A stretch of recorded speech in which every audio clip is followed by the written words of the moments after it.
This is Soetmelksvlei, a sweet milk valley, essentially what it translates to Afrikaans. It is an interactive farm experience from the 19th century. So everything's been restored as to how it was, but what's really cool, it's like Disney World, but the real deal. So here you're coming and you're actually experiencing everything. You can experience everything from milking the cows to making the brandy, to seeing how things were made in the place where the blacksmiths worked, etc. So it's all been set back, but it's all about touching it and experiencing it. So let's go and have a look around.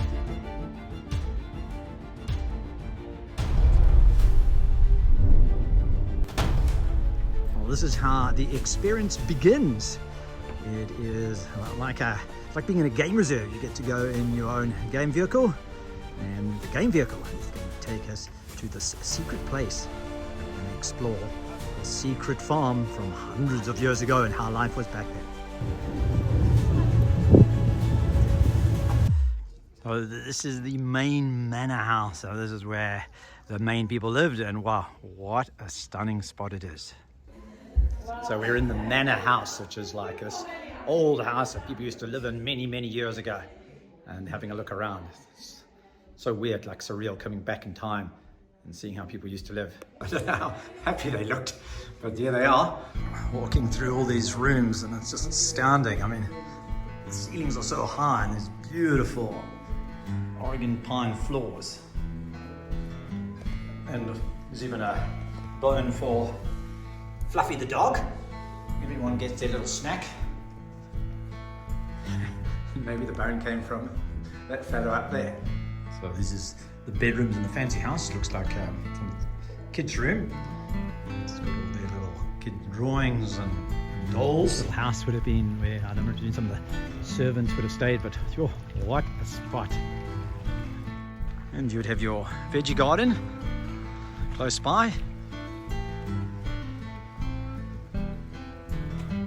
Come in and there's just like this little tiny area, which is your sort of kitchen and your everything, lounge, where the TV happened, where everything happened. Not too bad. This is your bed in the 1800s.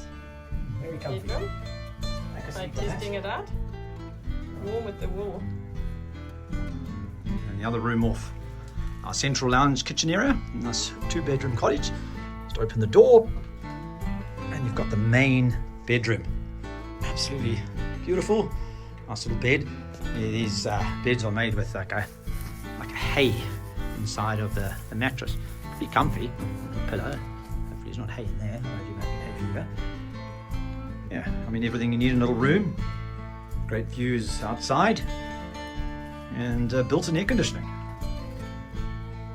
And here we have some of the old animals and things from yesteryear that used to exist in these areas. You can see, imagine what this place would have been like with all this wild game as well, including this friendly fella. And for entertainment, you can read the Star Weekly from 1907. All sorts of fascinating things, ladies' coats and jackets. In case you thought we figured out the whole caravanning camping thing, no, this was done years ago by these guys. Hey, just check inside there. Rooftop tent, absolutely amazing. You need to go and check out the workshop where all the tools and things were made, and the sharpening, and where you really got your hands dirty. Hand crank blowers that we use. See, an old hand crank blower. Wow, that's so, the engineering is just so clever. I mean, and they're heating up that fire. It's crazy heat. Just from using that sort of hand crank bellows. So apparently that hammer got a name. Yeah, my hammer's called Henry. Henry the Hammer. There's been a travesty. Henry the Hammer has died. That happens more than you think. So people don't have to be sad. Henry is still alive. Yeah. He can be brought back from beyond the grave. Henry is on a short vacation. Well, that's the shovel head, okay. Yeah, that'll be the shovel head, and it'll be riveted on there. That thing. Yeah. Well, that's going to be a shovel that's going to certainly last for a long time. Yeah. So everything from forging and hammering the iron things to incredible woodcraft. Here we can see. What are you making? Upstairs. Oh, okay. With the legs now. Oh, they're the chairs. I already make 4 or 5. So it's going to be a chair. Is this your model? No, it's Like this one for the soap. Oh, lovely. Like this. I've already made a few the shorter ones. And outside this. Oh, so these are little chairs you're making. Yeah, milk chairs. Oh, milk chairs. Okay, so this is what you sit on when you want to milk a cow. So into the kitchen, you are attracted by the smoke. I'm busy doing coffee. So yeah, we can do some goodies. Now this is what a real coffee grinder looks like. Yeah. That's the original. Now tasting their delicious brewed coffee is like incredible with their fresh cream and all the goodies that they make right here on the farm. We were saying the outhouse was very In South Africa they call this moer coffee. That's the proper stuff. We've enjoyed some delicious food, tasted this fresh farm butter and coffee, and now there is a distillery and we've got to go and taste what they're making here. They are making brandy. So this is Cape Brandy. So this is where the distillery is, and they're distilling this and making this brandy. And I'm not much of a brandy drinker, but wow, this is like really, in my layman's understanding, really smooth and almost like thick. It's absolutely delicious. And this has apparently only been in the vats for a couple of weeks. But yeah, this is the real deal. Right, so this is not a turkey. They're massive, they're almost the size of turkeys. They are apparently Transylvanian naked necked chickens. Huge fellas. So those were the tasty roosters. Apparently they're not really bred for the eggs, but they don't lay so many eggs, but they are, based on their size, bred for snacking. This is no KFC stuff. These are the real deal roosters. So that's what you could have if you lived in a farm here. This is the mill where all the flour would be ground, and everything is on this farm. Absolutely amazing how you could have everything put together that you needed in one little farm. Oh, here's some beautiful fresh flour that's been milled. You can actually get it from the farm shop. You can get your bag. And obviously all done with clever engineering. Time to check out where the delicious milk comes from.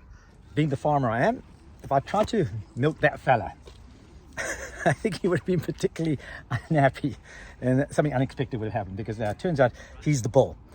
So I really do need to learn out the basics as to which is the cow so that we know that we're milking the correct beast. Otherwise it's probably going to be unpleasant for me. So here we have Bloem the cow. This is where the milk is produced. When you guys start to milk, you're gonna milk from the top to the bottom, not punching up. Because why, at the time you were punching us, you will move the legs. Oh, what an experience. It's like so interactive, so immersive. You come in here, and I came in here, I was 30 years of age, give or take, and I've left and I feel years younger, even though I've gone back in time. Or maybe that's why. I sort of feel now I'm like 20 years of age, or whatever, maybe I've lost all these years. And I think it's because you're getting to experience all of this. It's so tactile, so immersive. It really is absolutely stunning. So wow, Babylonstoren has really done it this time. Incredible and well worth a visit. This milk is from our 2 Eza cows. From this morning. Really? Now it's getting there. Okay, there you go. So that 2% milk they said, no, this is not 2% milk. Yeah, they have these big timers, big timers there. And I'm amazed how you came up with this invention. There, I see the butter. Yeah. Wow. yeah, Now we get to taste. So just plus milk. yeah, Last milk. lekker. It's buffalo.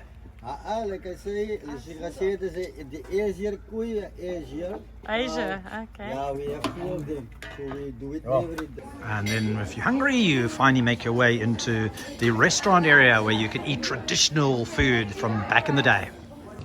Quite the spread. Groot tampoen. Eerste bloed. Sounds interesting. Right, there are a whole range of interesting foods just to get you started as starters. Sure. Trying this food, it's like everything's just like so rich and full of flavor.